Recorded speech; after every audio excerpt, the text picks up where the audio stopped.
Last night at the party, my husband laughed and tossed his wedding ring into the trash with some rich woman. This morning, his boss called him. He sounded stunned, like he couldn't believe what had happened. I'm still trying to figure out how he got here. My name's Marco. I'm 35 and married to Laura for 8 years. I always thought we were solid. Lately, though, she started acting distant. Always on her phone, making vague excuses when she was late. At a work event, I saw something different. While I was chatting with colleagues, Laura wasn't paying attention to me. She was focused on this elegant woman, someone clearly wealthy, laughing and talking like they'd known each other forever. That night, as I was standing there, something hit my chest hard. I looked down. It was Laura's wedding ring. I don't even remember how it got there. Everything I thought I knew shifted in a second. The party was loud, people everywhere, music beating in the background. I thought Laura would stick by me like she usually does. But then I noticed her slipping away. She was walking with this woman I hadn't seen before. The woman was dressed sharp, like she knew exactly how to stand out. I called Laura's name once, but she didn't turn around. She just kept walking, like she wanted to disappear. I stayed where I was, watching them.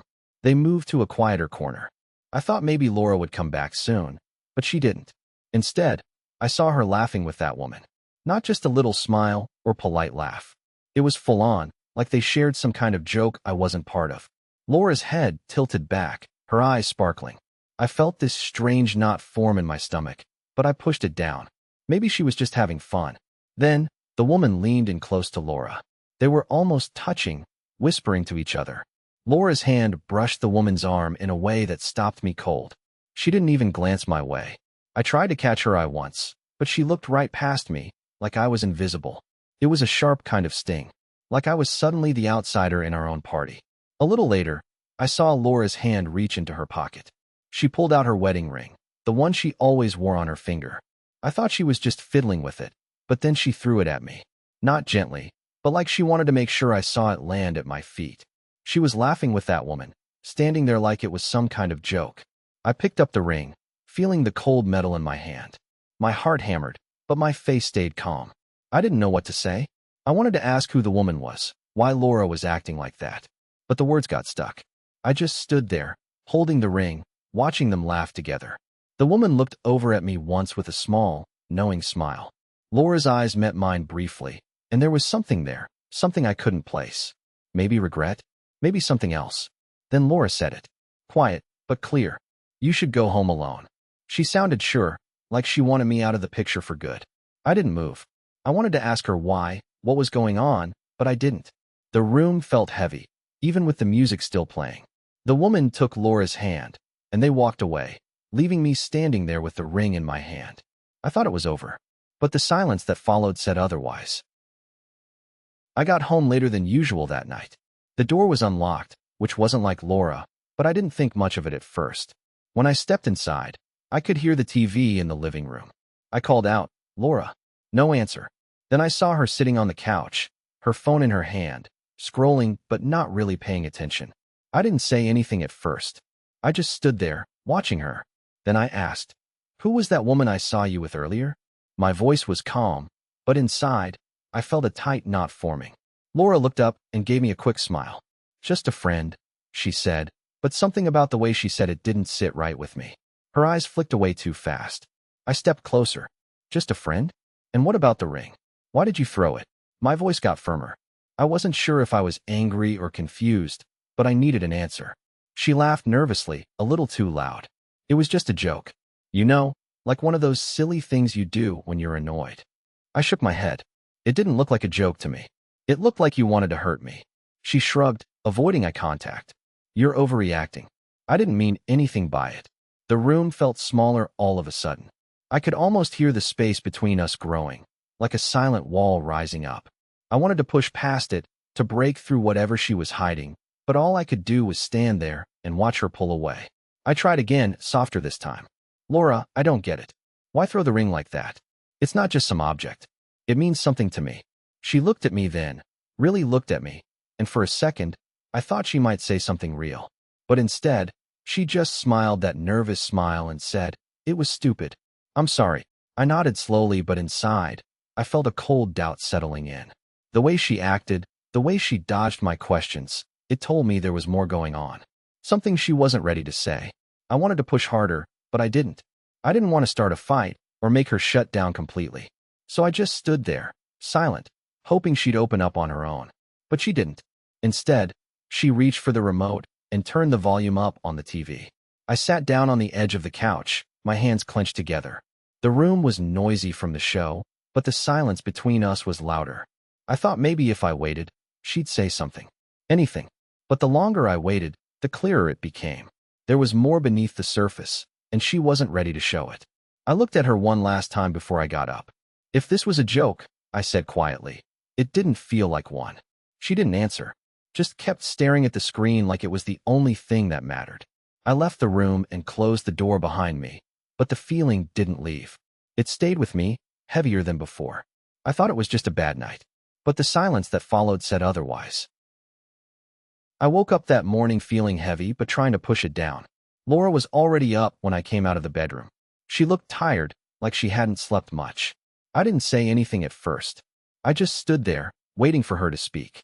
Then she did, quietly, almost like she was rehearsing it. "I need to tell you the truth," she said. I nodded, already bracing myself. "That woman you saw, she's a colleague, and I'm involved with her." Her voice was steady, but my stomach dropped. I couldn't believe what I was hearing.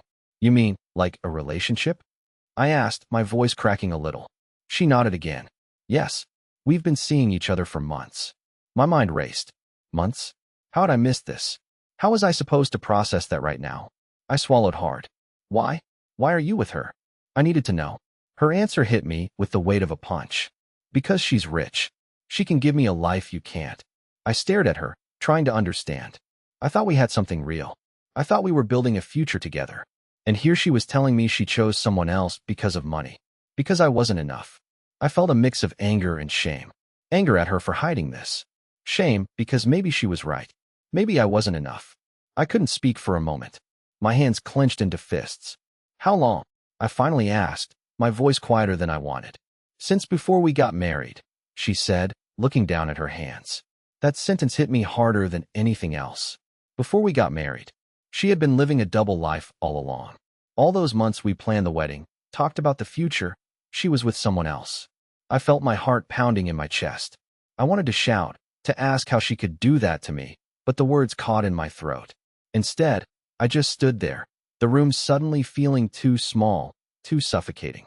Laura looked at me, and for a moment I saw something like regret in her eyes. But it was mixed with something else. Maybe relief? Like finally saying it out loud was a weight off her shoulders. I wanted to ask more, to understand how she managed to keep it all together. How could she pretend to be happy with me, while seeing someone else? But I was afraid of what else I might find out.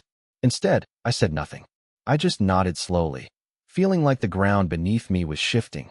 The person I thought I knew was gone. Or maybe, she never really existed. We sat there in silence for a long time.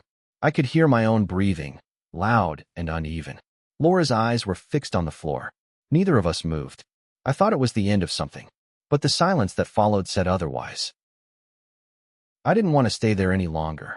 The air in our home felt heavy, like the walls themselves were closing in on me. I grabbed my phone with shaking hands and called Luca. I didn't even have to say much before he knew something was wrong.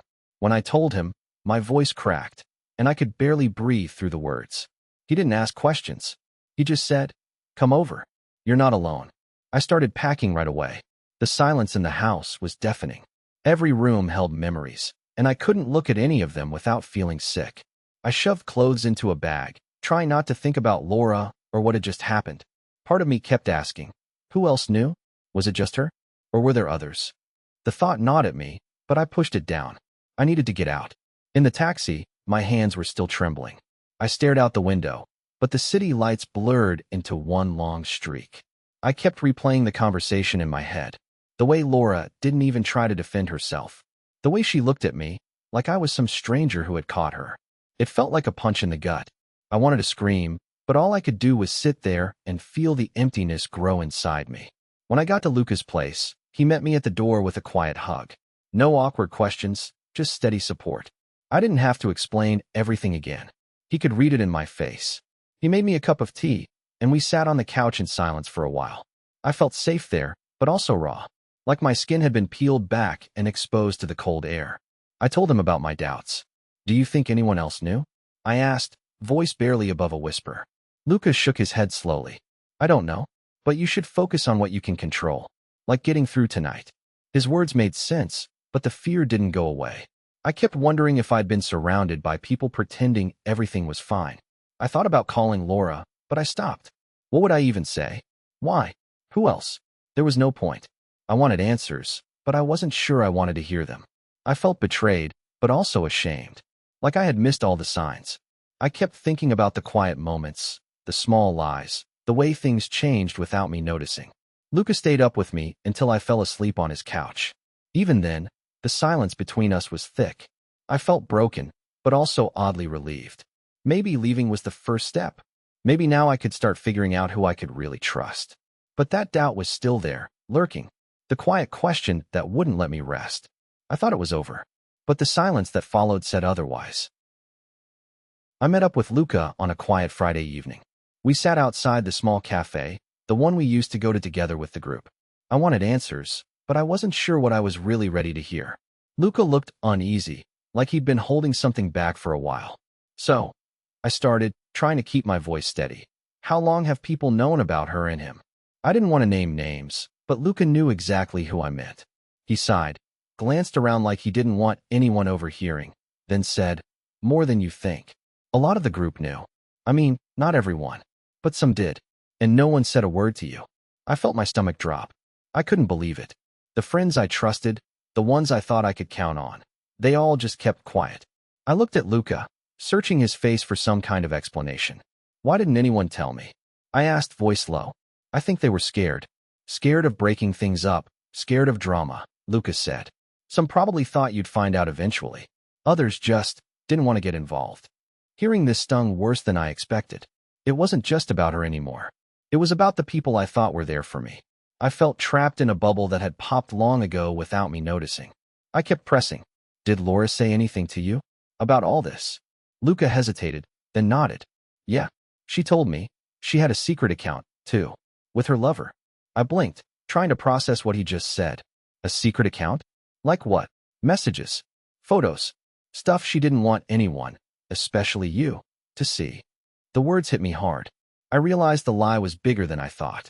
Not only was she cheating, but she was hiding entire parts of her life from me, and maybe from everyone else. I sat back, trying to keep calm. Why didn't you tell me this before? Luca looked down, rubbing his hands together. I didn't want to make things worse. I thought maybe you'd catch her on your own. I didn't know how to say it without hurting you. I wanted to be angry at him. I wanted to shout. Instead, I just felt a heavy silence settle between us. How many people were in on this? I asked quietly. More than I can count, Luca admitted. And some of them were close to you. That was the worst part. The quiet betrayal of people I thought I could trust. I didn't know who to believe anymore. I wanted to ask if any of them had tried to stop it. If anyone had warned her to stop. But I was afraid of the answer. I looked at Luca again. Why didn't you come to me sooner? He shrugged, eyes tired. Because I thought if I said something wrong, I'd lose you too. The fear in his voice was real. But it didn't make me feel better. Instead, it made me feel even more alone. Like I was surrounded by walls I didn't even see building around me. I swallowed the lump in my throat. I don't know who I can trust anymore. Luca reached out and put a hand on my shoulder. I'm here. I want to help. I nodded, grateful for that small gesture. But inside, I felt the line between us shifting. The betrayal wasn't just about her anymore. It was about everything I thought was real. As I walked back home that night, the silence felt heavier than ever. I thought I was just uncovering a lie. But now, I realized I was losing a whole world. And I wasn't sure if I'd ever find my way back into it. I woke up that morning with a clear idea in my head. I couldn't keep pretending things would fix themselves. I sat on the edge of the bed, staring at the floor, feeling the weight of everything. It wasn't like me to be so quiet, but my mind was racing. I needed to do something real, something that moved me forward. I grabbed my phone and searched for a divorce lawyer nearby. It felt strange typing the words, divorce lawyer, but I didn't stop. By mid-morning, I had a few names saved. I called one of the offices. The woman on the other end was polite, but direct. She asked me a few questions about my situation, and I answered as honestly as I could. After a short pause, she said we could set up a meeting to discuss my options. I agreed. Hanging up, I felt a mix of relief and a strange kind of tension. I was finally taking action, but it made everything more real. Later that day, I started looking for apartments. I opened websites and scanned listings, not knowing what exactly I wanted, but knowing it had to be my own space.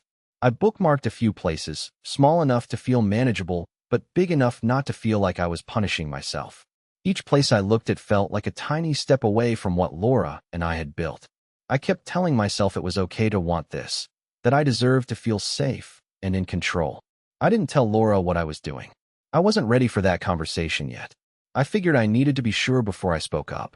So I spent hours scrolling, comparing prices, and imagining what it would be like to live alone again. The thought was both frightening and strangely freeing. I could almost hear the quiet of a place that was just mine. No tension in the air, no waiting for her to come home and explain herself.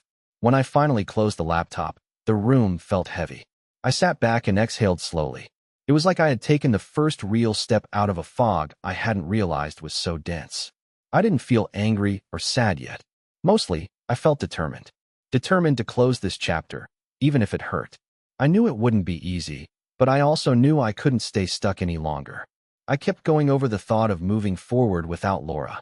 It felt like a loss I wasn't allowed to mourn yet. I told myself not to rush those feelings. For now, I needed to focus on the facts. I was making a plan. I was setting boundaries. I was choosing me. That night, I didn't say much when Laura asked if something was wrong. I just shook my head and smiled faintly. She looked at me like she wasn't sure if she should push or back off. I guess she could tell something was different. But I stayed quiet. Before I went to bed, I sent a quick message to the lawyer's office to confirm the appointment.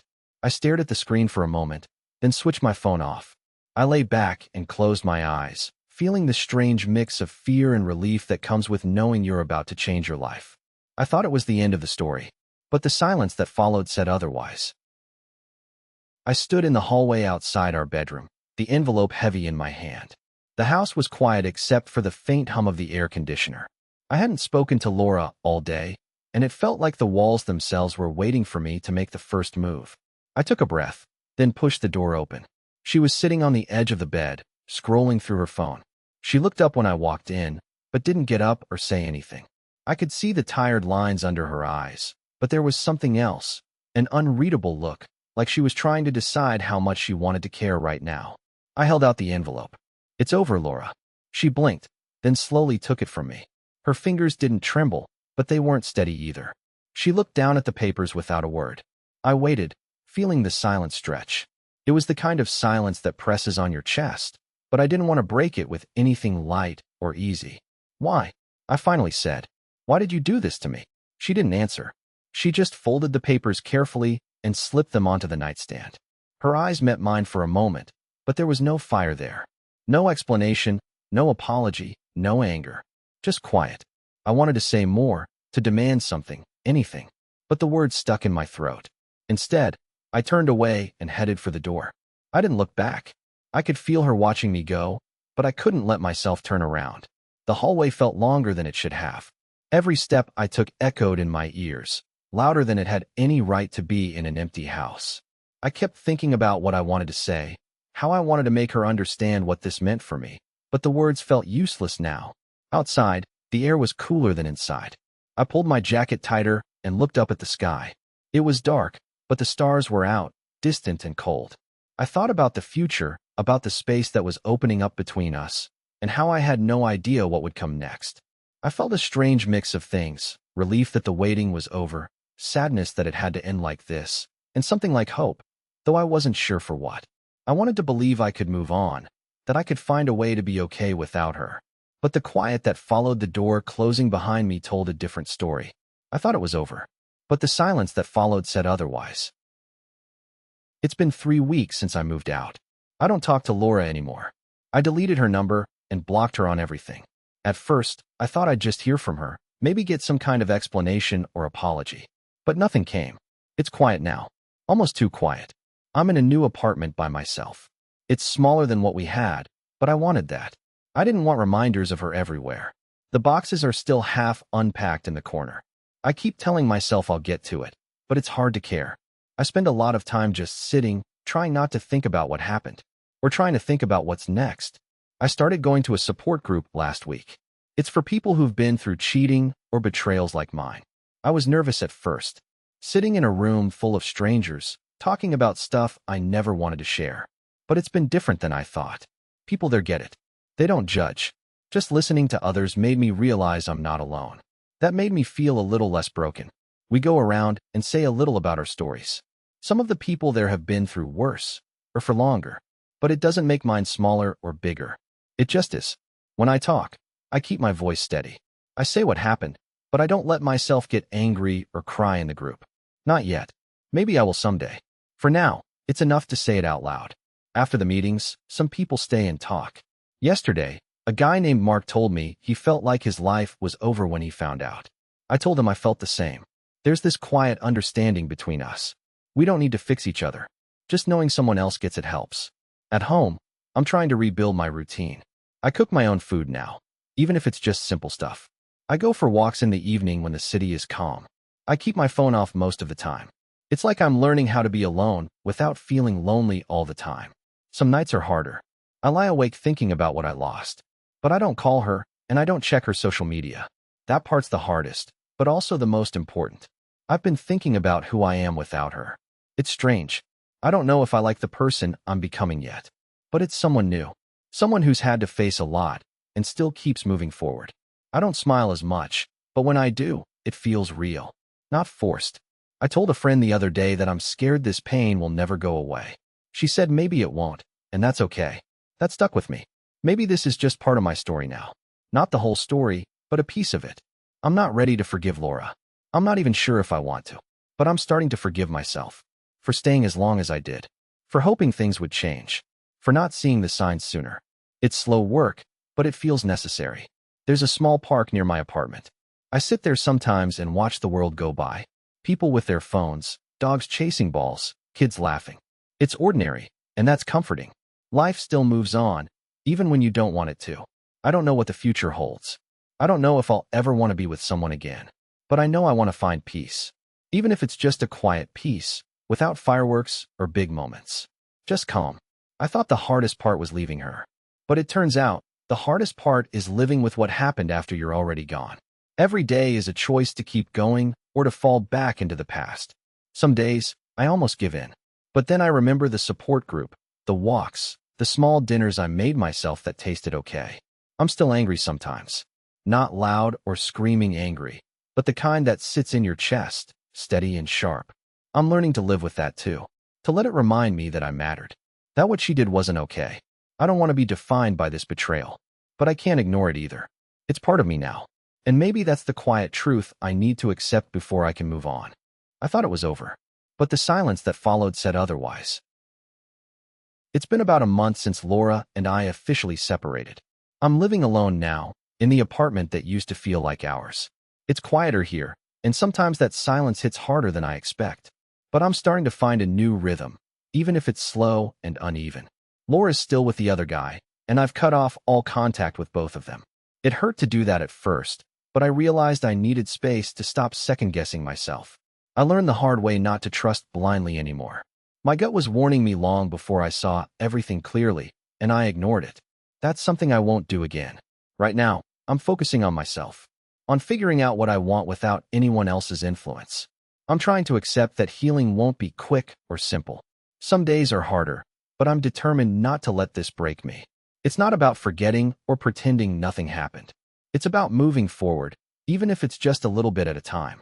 I don't know what the future holds yet, but I'm starting to believe I can build something better. For now, that's enough. The past isn't erased, but it doesn't control me anymore. I thought the hardest part was over, but the quiet after the storm feels like a new beginning, and maybe that's where real strength starts. If you ever feel like something's off, don't just push the feeling aside. Listen to yourself. It's okay to ask questions, even if you're scared of what you might find out. Holding on to doubt doesn't help anyone, and sometimes the hardest thing is facing the truth head-on. Trust is what holds a relationship together, and when that's gone, pretending it's not doesn't fix anything. I know it's tough to admit things aren't right, or that someone you care about might have broken that trust. But keeping quiet only drags you down. You deserve to know where you stand. Don't settle for less just because it's easier or less painful in the moment. Protect yourself first. Your feelings, your peace, they matter more than guilt or fear of being alone. If you realize you're better off walking away, don't feel ashamed or weak. It takes strength to put yourself first and to choose your own happiness. Remember, you're not responsible for fixing someone else's mistakes or hiding your pain. Life's too short to live with constant doubt. Take care of yourself. Be patient with the healing, even if it feels slow or messy. And when you're ready, trust that you'll find something better, something real. You deserve that much and more.